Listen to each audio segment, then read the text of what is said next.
പട്ടാളത്തിന് ആര് ചെലവിന് കൊടുക്കും മാഷേ? പട്ടാളത്തിന് ആര് ചെലവിന് കൊടുക്കും? അതൊന്നും വലിയ കാര്യമില്ല.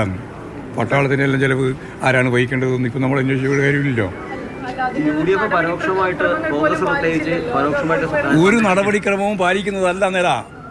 എന്തും ചെയ്യുന്നതിന് വേണ്ടിയിട്ടുള്ള ഒരു ലൈസൻസ് ഞങ്ങൾക്കുണ്ട് എന്ന് പറഞ്ഞിട്ടാണ് അവർ നിലപാട് സ്വീകരിക്കുന്നത്. അല്ലെങ്കിൽ ഇതുപോലെ ഈ ഗവർണറെ പോലുള്ളൊരു ഗവർണറെ ശരിയായ രീതിയിൽ മുമ്പോട്ടേക്ക് നയിക്കേണ്ട ഉത്തരവാദിത്തം ഗവൺമെൻറ്റിന്, കേന്ദ്ര ഗവൺമെൻറ്റിനില്ല. അവരെ ചെയ്യുന്നില്ലല്ലോ. ഇവർക്ക് ആനുകൂല്യമായ നിലപാടാണ് സ്വീകരിച്ചുകൊണ്ടിരിക്കുന്നത്. അനുകൂലം നിൽക്കുകയാണ് അവർ ചെയ്തുകൊണ്ടിരിക്കുന്നത്. അത് സ്വാഭാവികമായിട്ടും അവരുടെ അജണ്ടയാണെന്നുള്ളതാണ് ഞാൻ ആദ്യം തന്നെ പറഞ്ഞത്. പരോക്ഷമായിട്ട് കോൺഗ്രസ് ഇതിനെ സപ്പോർട്ട് ചെയ്യാണ്. കാരണം ഈ സമരത്തെ ഞാൻ നേരത്തെ പറഞ്ഞത് നിങ്ങൾക്ക് മനസ്സിലായില്ലേ? ഞാൻ കൃത്യമായിട്ടാണ് പറഞ്ഞത്. കോൺഗ്രസിൻ്റെയും BJPയുടെയും കേരളത്തിലെ പൊതുശത്രു CPM ആണ്. അപ്പോൾ CPMനെതിരായിട്ട് കോൺഗ്രസും BJPയും ഒരേപോലെയോ അല്ലെങ്കിൽ ചിലപ്പോൾ അവർ കൂട്ടായിട്ടും ഒക്കെ പ്രതികരിച്ചുകൊണ്ടിരിക്കുകയാണ്. അതായിപ്പം കണ്ടുകൊണ്ടിരിക്കുന്ന കാര്യം. ഇന്നലെ SFIക്കാർക്കെതിരെ ജാമ്യമില്ലാ വകുപ്പ് ചുമത്തി. അത് ഗവർണറുടെ ഭീഷണി തുടർന്നാണ്. അത് ശരിയാണോ പോലീസ് ചെയ്തത്? ഗവർണർ പറഞ്ഞ് അങ്ങനെ കേസെടുക്കാൻ പറ്റും? അതെല്ലാം കോടതി പരിശോധിക്കേണ്ടതാണ്.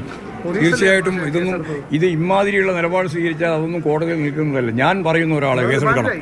റിമാൻഡിലായിട്ടുണ്ടാവും. റിമാൻഡിൽ വലിയ പ്രശ്നമില്ല. അത് മറ്റേ നമ്മുടെ മാക്കൂട്ടിനെ പോലെ അന്തപ്പെട്ട് നിൽക്കേണ്ട കാര്യമൊന്നുമില്ലല്ലോ. അല്ലെങ്കിൽ തെറ്റായ ഒരു സർട്ടിഫിക്കറ്റ് ഒന്നും ഹാജരാക്കിയിട്ട് അയ്യോ ഞങ്ങൾക്ക് അങ്ങോട്ട് കയറാൻ പറ്റില്ല എന്ന് പറഞ്ഞ് നിൽക്കേണ്ട കാര്യം SFIക്കാർക്കില്ല. അത് മാക്കൂട്ടത്തിൻ്റെ ഭാഗമായിട്ട് വരുന്ന സംഭവങ്ങൾ മാത്രമാണ്. അതുകൊണ്ട് അതൊന്നും ഞാൻ ഇടപെടേണ്ട കാര്യമില്ല. അതൊക്കെ നിയമപരമായിട്ട് പോയിക്കോട്ടെ. അതെല്ലാം SFI കൈകാര്യം ചെയ്തോളൂ. CPM സംസ്ഥാന സെക്രട്ടറി MV ഗോവിന്ദൻ മാധ്യമങ്ങളെ കാണുകയായിരുന്നു. ഗവർണറുടെ വിഷയവുമായി ബന്ധപ്പെട്ട് ആണ് MV ഗോവിന്ദന്റെ പ്രതികരണം. ഗവർണറുടെ വാഹനത്തെ SFI പ്രവർത്തകർ ആക്രമിച്ചു എന്നത് കള്ളമാണ്. അത് ദൃശ്യങ്ങൾ സഹിതം തന്നെ പുറത്തു വന്നതാണ്. പട്ടാളം വന്നതുകൊണ്ട് പ്രതിഷേധം അവസാനിപ്പിക്കില്ല എന്നും MV ഗോവിന്ദൻ പറയുന്നു.